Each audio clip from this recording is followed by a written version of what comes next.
Hivin and Vibin with Dr. Beebe.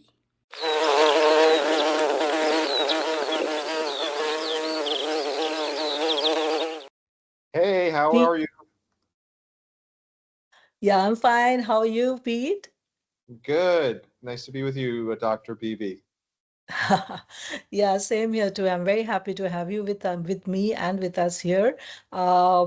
Pete is a creative entrepreneur and the founder of Segwik, a human-centered relationship operating system for small businesses. Born and raised in New Jersey, Pete earned a BFA in music composition from SUNY and began his career as an award-winning advertising creative in New York City before shifting his focus to empowering small business owners. Over the past 15 plus years, he has helped thousands of companies streamline operations, strengthen customer relationships, and compete with enterprise level tools.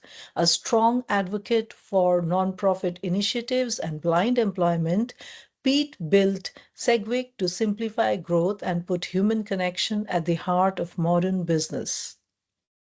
I couldn't have said Fantastic. it myself. Yeah, could you repeat that again, please? I'm sorry, Pete. I said I couldn't have said it better myself.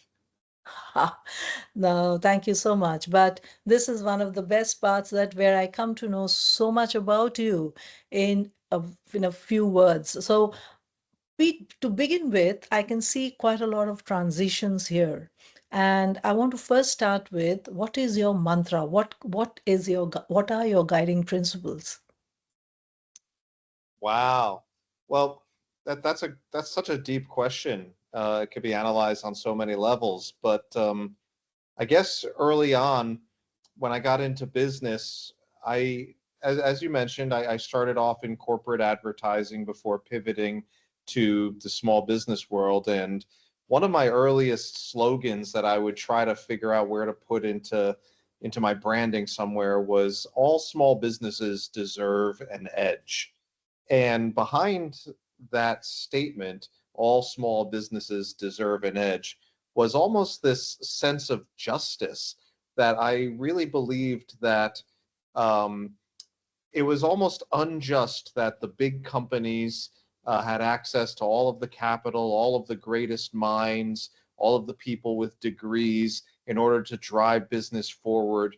But meanwhile, in the small business world, people were having after I pivoted, I saw that people had to really figure out how to put the pieces together, and they were doing things all on their own. You would have small management teams or just solopreneur teams or one leader and their employees, and they're not skilled in all aspects of business. And so when I witnessed that and I made my pivot from corporate to small business, I said, wow, there's this, it's almost unjust that they have to compete on the same level with the corporate behemoths of the world. So I really figured out to myself that I wanted to use the skills that I developed working in corporate to just give them that edge that I thought that they deserved.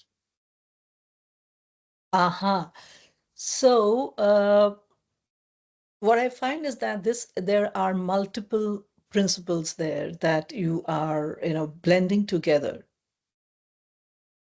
Tell me, yeah. Well, what are you seeing there? Because it's just something that I feel deep in my heart. But if you can bring some clarity even more to that, I would love to hear your perspective. So I'm just listening, and what I'm getting is that there is a talk about giving back. There is a talk about generosity, in your heart, which you are translating. There is I can hear that it roots basically from how a very practical, a very pragmatic approach, which you're trying to, blend in with your generosity, is what resonates. This is what is coming, to me from what you've just said. But you can add to that. Well, yeah, the um, I I love seeing people succeed, and I love the idea that all it takes is one little tidbit of information, or all it takes is hearing the right advice at the right time for you to completely change the trajectory of your business and really of your life. And so I suppose that if I was able to be granted a wish that I could just impose upon the people of the world, if that was such a thing, would be to always be receptive to ideas and new ways of doing things, because you never know when you're going to hear that one critical piece of advice. This could be a slogan, it could be an anecdote that you're just going to, it's just all of a sudden going to click, something that you've been pondering about, and you're just going to completely change the direction of where you're going. Yeah, I totally agree on that. That some little information and that just brings two people together, two ideas together, and that moves or changes the entire way of how how you are, your perspective changes the way you are approaching something. Just it's beautiful. Uh, so coming from there, I find that you have been changing your perspective. So apparently, what I look at quite a bit. You have you have studied music, and then you moved on to advertising, which is almost in the creative field. So we can say that the field was similar. And then again, you moved into totally, empowering small business owners, which means you are actually now talking about technology, you're talking about operations, if I can see, if you're talking about customer relationships, that is business, absolute business. And then comes the nonprofit bit. So let's start with one segment at a time. There are four segments that I can see here. So how did it begin? Why did you choose why did you choose music? And how did you then, decide that, okay, from here I should move on? Sure. Well, if you really want to get down to it, I remember being in the first grade in elementary school and being invited to the elementary school band, which must have just been amazing for those parents to watch that performance of fifth graders, fourth graders, and third graders just playing. And I remember looking at the guy swinging a big mallet and hitting a bass drum in the back. And I just thought that was so cool to just have permission, because as you're in first grade, I guess, you don't have permission to really make noise and go all chaotic. And you're supposed to be seen and not heard. But meanwhile, there's this kid on the stage swinging a big mallet at a big drum that's probably this big, and I just thought that was so cool. So I had to wait to the third grade to get into that, uh, to pick up the drums, and my parents were very supportive of that. Uh, they in this small suburban house, they allowed me to have a drum set in the basement, just, and they allowed me to have, you know kids come over and play like rock music in the basement, no soundproofing, nothing at all. And shocking when I think about it, because that's very rare. And it's not that my parents were the most understanding people. Maybe they just wanted me off the streets that badly. I don't know. But I eventually picked up guitar. I had a great teacher in middle school who just exposed me to all sorts of, like, the Beatles and Stevie Wonder and all of the classics from the 60s and the 70s. And then it really solidified when I just was invited to go to a recording studio, and I just saw all the cool knobs and lights and all this stuff.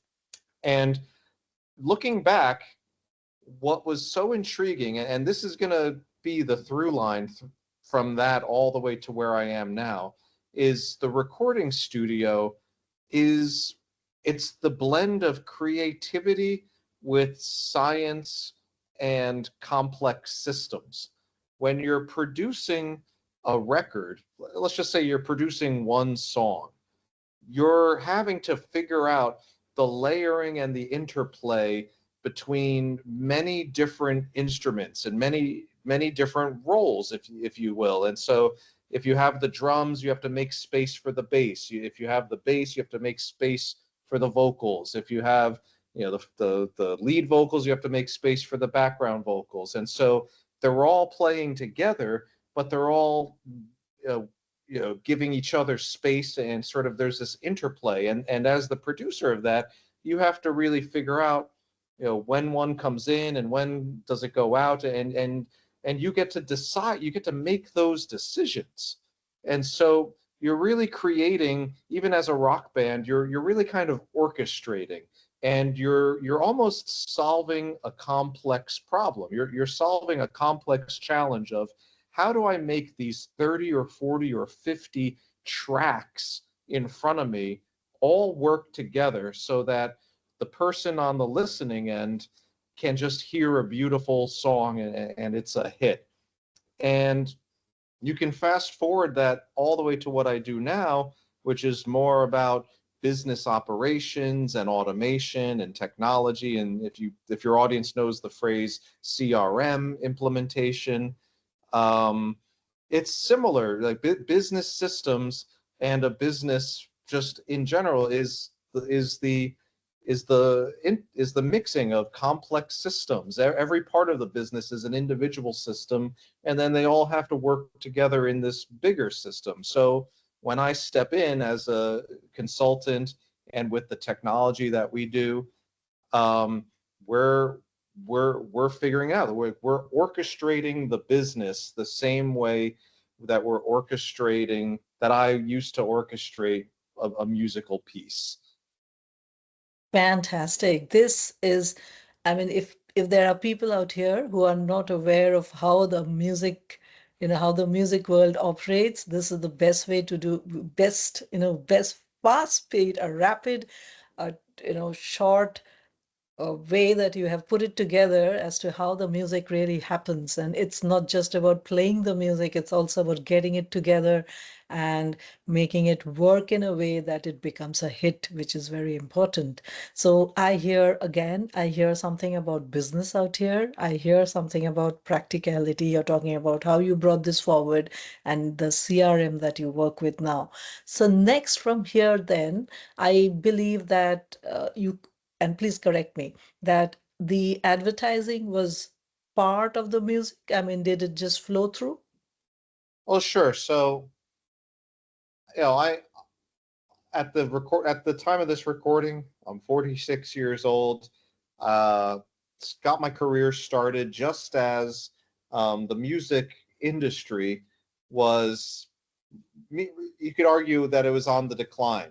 It was the beginning of digital. Computers were starting to take over, and the cost of being a recording studio was depreciating in orders of magnitude. It could be that it took $10 million to build a nice recording studio in Times Square in New York City, and artists from the 70s and 80s would pay $300 an hour, $400, $500 an hour to rent for weeks at a time. And by 2000, 2001, 2002, computers were taking that over. And so instead of costing 5 million, it cost maybe 1 million. And now you have more recording equipment built into Zoom than the Beatles had when they were recording Abbey Road. And so what did remain in New York City was a lot of advertising work. So you might know me from hit songs like the Sudafed campaign in 2005 or the Hertz Rent-A-Car campaign. And I say that tongue in cheek, but at the time, paying the bills involved doing audio, doing music for advertising and radio and TV commercials and all of that. And so how did that transition into, empowering small business owners? Well, there you go. There was that sense of, well, the economy had other plans for me than staying in New York and working on corporate clients. And so I exited that. That was a very big decision. Maybe I didn't realize it at the time, but um, I really have this newfound appreciation that um, the world doesn't allow you to pivot very painlessly. Like every pivot comes with a lot of soul searching and a lot of just resetting. And I have the scars to certainly prove that.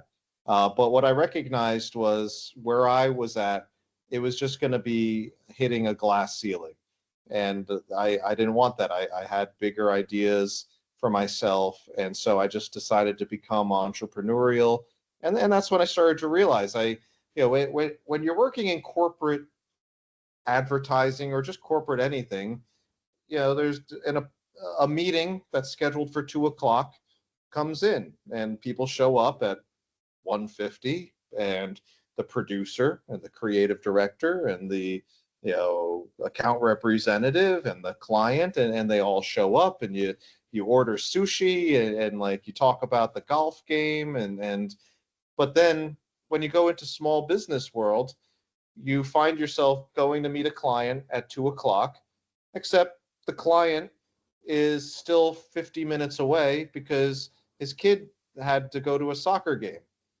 And so he had to draw, and he's pretending that he didn't forget, right? And so then you're sitting around waiting, and when they get there, the client is running around doing 25 different things, and it's hard to be mad at the person because they're hustling their butts off. And you see the situation that they're in, you see that they're hardworking, you see that their heart's in the right place, and you say to yourself, like, geez, this guy is working 70 hours a week. Meanwhile, his corporate counterpart with similar level of experience is clocking in at 9:30 p.m., taking a 90-minute lunch, and clocking out at 5:30 and taking the train back up to Larchmont or something, and living a great life. And so that's where I said, this has got to change.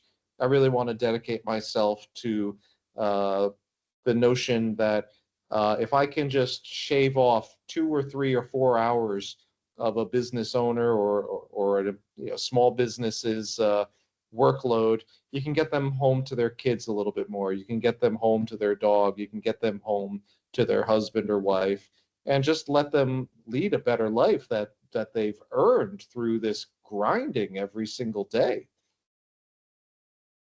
So true. So true. Ask me and I'll tell you what I'm juggling through.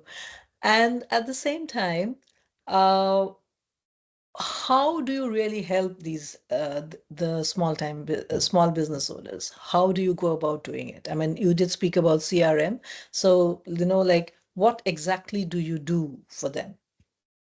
Sure.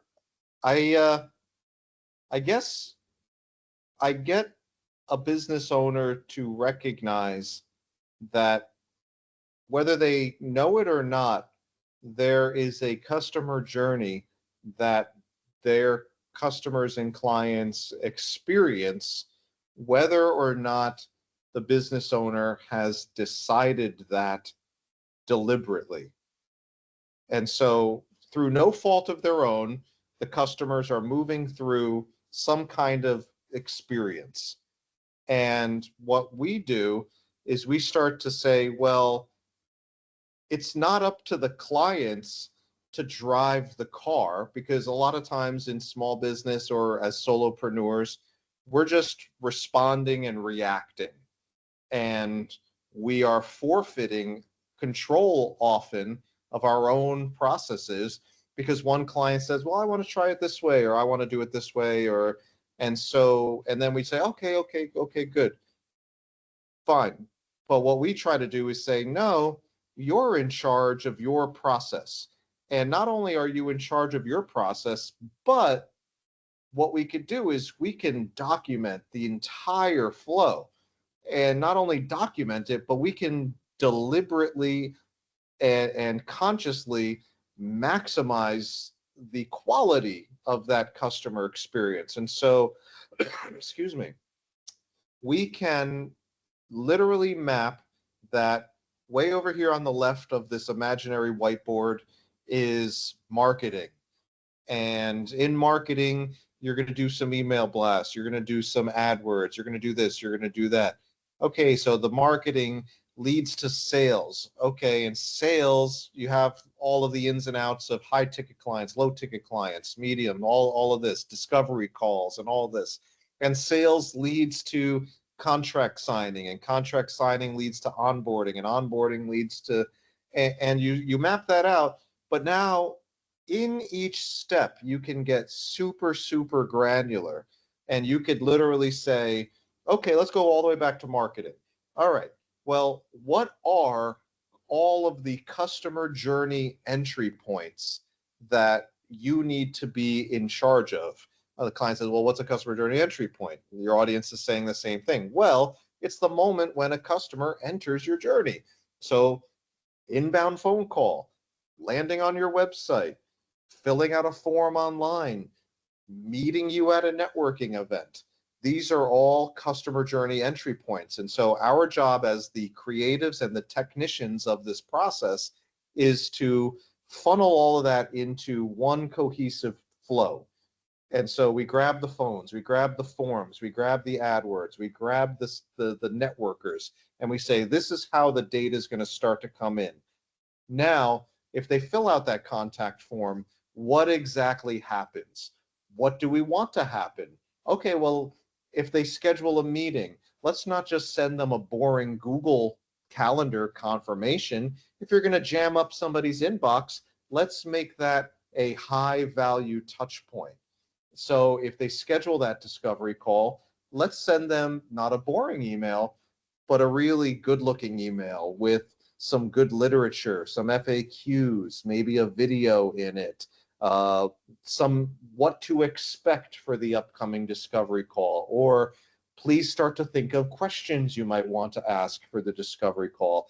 And so you could take that and you can go all the way through your entire process, mapping out every little detail of how the customer flows, and then put that into the software and let the software handle the conducting, like just like at the beginning when I mentioned the orchestra, the conductor of the orchestra, the orchestra is like the little touch points, and the conductor is the software holding it together, and the composer is myself, and the client just figuring out how they want this symphony to really unfold.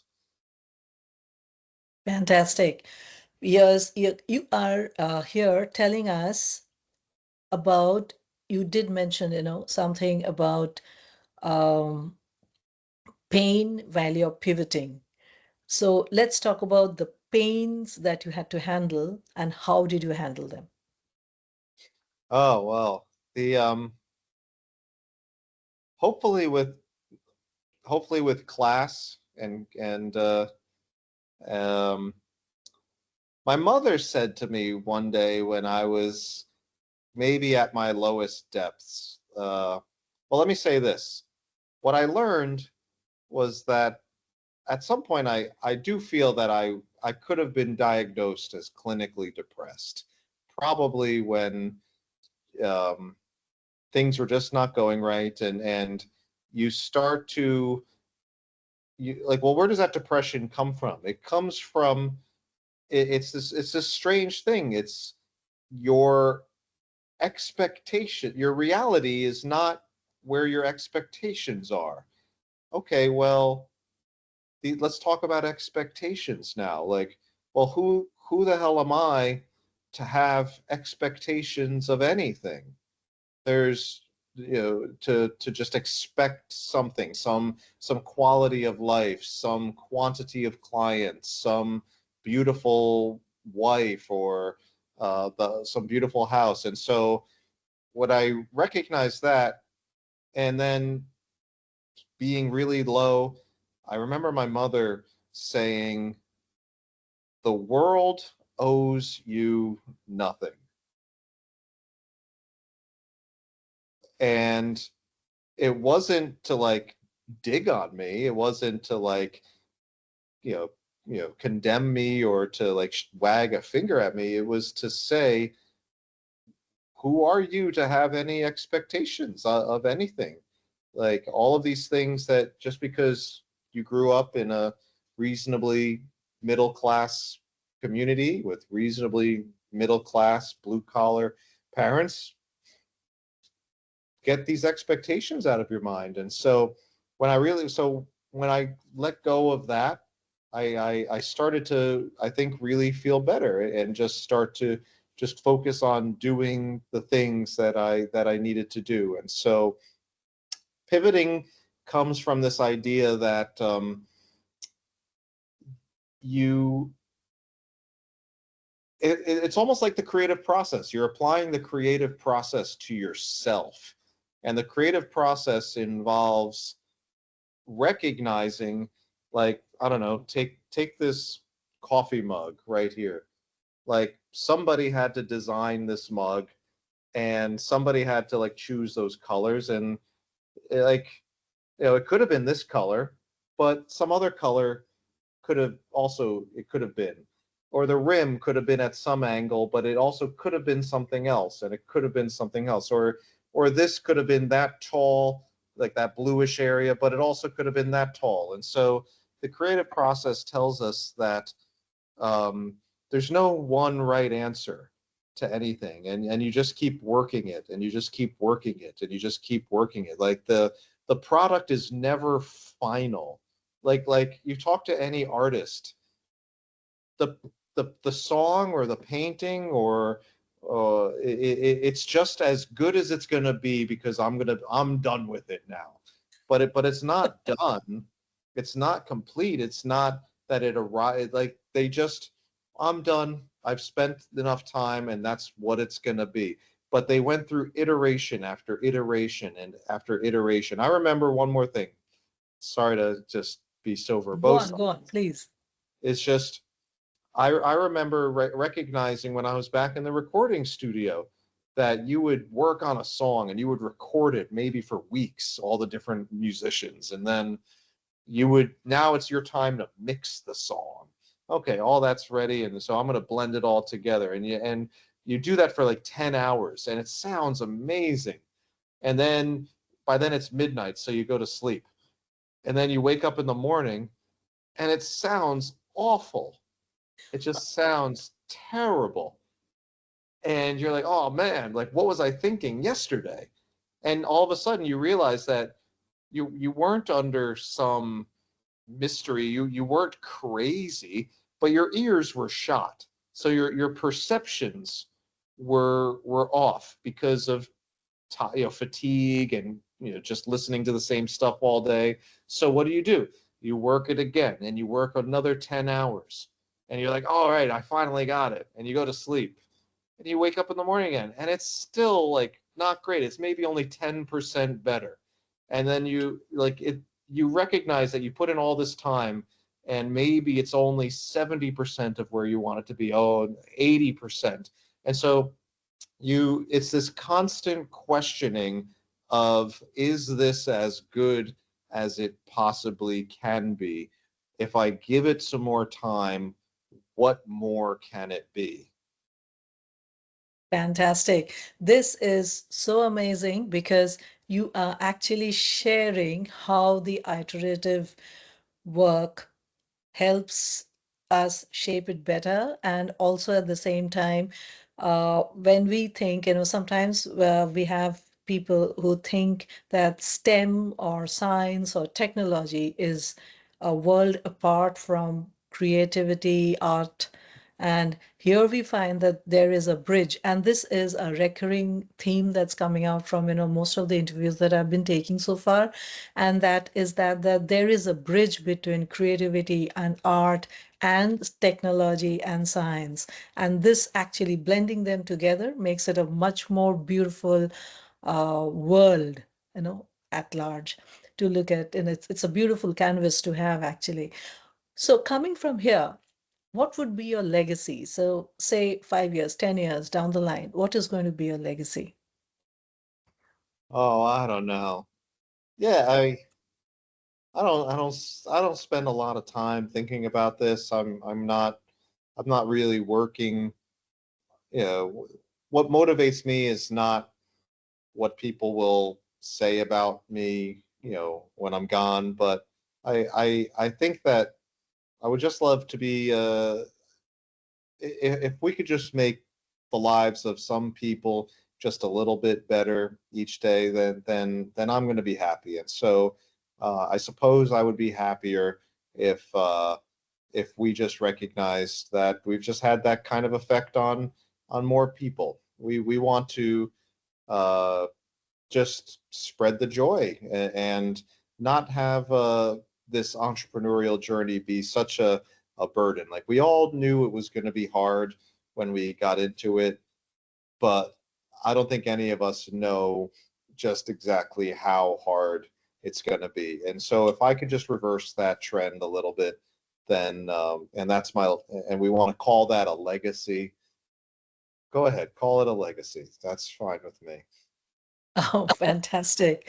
I I find a lot of, I find a very authentic person here who is uh, talking a lot of sense, and a lot of pragmatic lessons at the same time. And I believe that, and what I hear also is that I find that it comes from a very strong grounding that, from your parents, from what you said, your mother said, like, what does world owe to you? Who are you to have expectations? That's fantastic. With this, so that's your legacy that you have brought in, from your parents, and then what you're leaving behind is a little bit more than that. Are there any particular books that you've been reading, or is there something, that has been guiding you or mentoring you?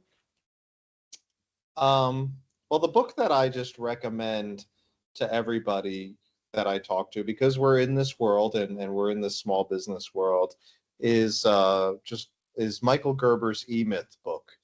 I find that to be just the most pragmatic book on that. It's the book that had the most impact on rewiring what I thought, and I suppose that was his point in that um, people think that the entrepreneur is some sort of mythic character that is almost Zeus-like in their capabilities, but really it's a person who has just begun to just break their problems apart into digestible pieces and figure out how to systematize the things in their life. And so, if there was anything to recommend, then uh, that's on the top of my list. Okay. And how would you like our viewers and our audience to connect with you? Is there any particular way that, LinkedIn or any other way that you want them to connect with you? Sure, find me on LinkedIn, or you can check out our website at segwik.com. That's pronounced with a hard G, segwik.com. Okay, I'm a little curious. I'm wrapping this up now, but it just brought me back to, how did you choose the name Segwik? Sure. Um, well, we were I, it was mostly me. I could take credit for this. I always hate saying I. I like saying we. But sitting on the edge of my bed one day after sort of developing certain little tools with my programmers and not knowing where anything, none of this was planned. None of this was planned. I didn't get into CRM and business process because I was organized. I got into it because I was unorganized. And the building of Segwik is really the building of a tool that I feel me and the average person who didn't go to school for this, like what will they need in order to be most successful? And so the name we didn't know what to name it at all. We didn't even know that we were going to market it to the public. We thought it was going to be an internal tool. But at some point, I was sitting around thinking, well, it's kind of like this digital butler. It's kind of like this assistant, this very smart, futuristic assistant for business. And I started to think, and the audience could laugh at me, but that's fine. I started to think, well, what's like a British sounding name, like a butler, like a butlery kind of like if I had a butler, like what would it be called? And I thought of the name Sedgwick. Like that's like a cute name, like that has a certain class to it, but also has a to me it has a little bit of a mystery to it as well. But then I looked at it and this terrible English language that we all like use every day. You look at how you spell Sedgwick. It's like Sedgwick. There's all these extraneous extra letters. And so for a person who's all about efficiency, I just struck those guys out. And so I struck out the D, I struck out the E, I struck out the C, and I said, all right, well there you go. And that's going to be the name of this tool. Oh, perfect. I find, I think names of your companies and names of your products are so much a reflection of you. How do you think? Oh no, not how do you think. Rather, I'm reframing it in my head right now. Is how do you lead? If you were to describe yourself as a leader, what would be your description? Oh wow. The well, as you might tell, I like to document things. I like to document processes. I like to have that the formula for things. But then I really want to approach my leadership with some degree of empathy, but some degree of freedom. I really want the people that are under me to feel that they have the space to explore, to not to come up with solutions of their own, to not just feel that they're trying to just solve the immediate problem in whatever immediate way, and to really just kind of explore the different ways that something can be. And so I really want to get that feedback from people. And so I guess my leadership style is like pointing towards a goal and saying, well, that's where we got to go, and we each kind of know our role. So you figure out how you're going to get there, you figure out how you're going to get there, and we're going to get there as a team. And so I don't know if there's a name for that. You're the expert in those kinds of things. But so yeah. Fine. So that would be a democratic leader. That is one of the leadership styles that we have, and that is a democratic leader. It is a blend, and you are blending it up with being an empathetic leader.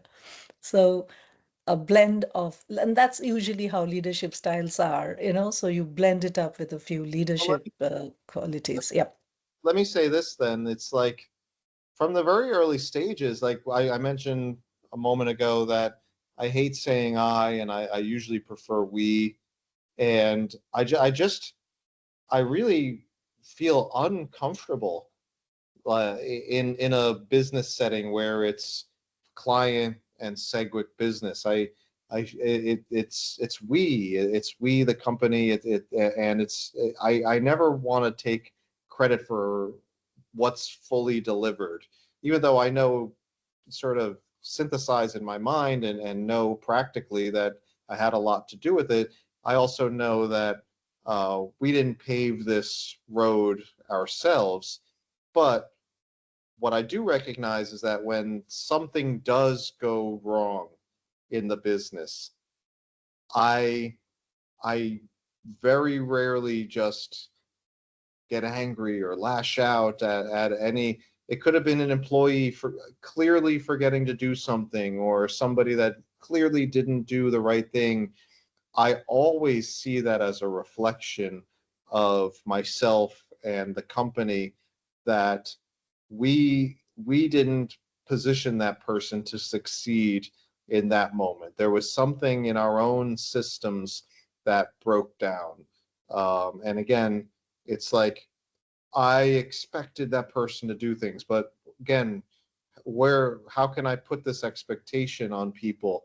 And so this notion that the company and the systems, if something goes wrong, it was something wrong with the system, that it wasn't some individual person that had that problem that deserves some form of discipline or anything like that. And so, what do you call that?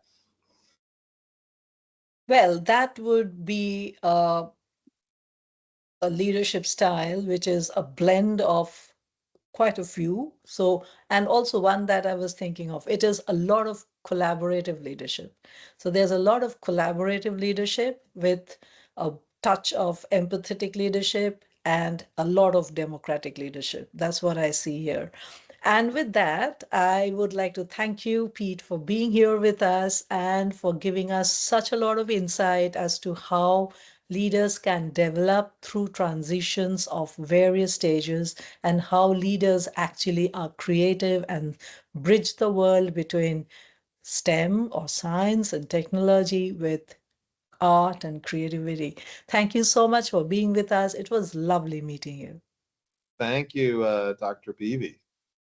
Thanks so much. Bye bye.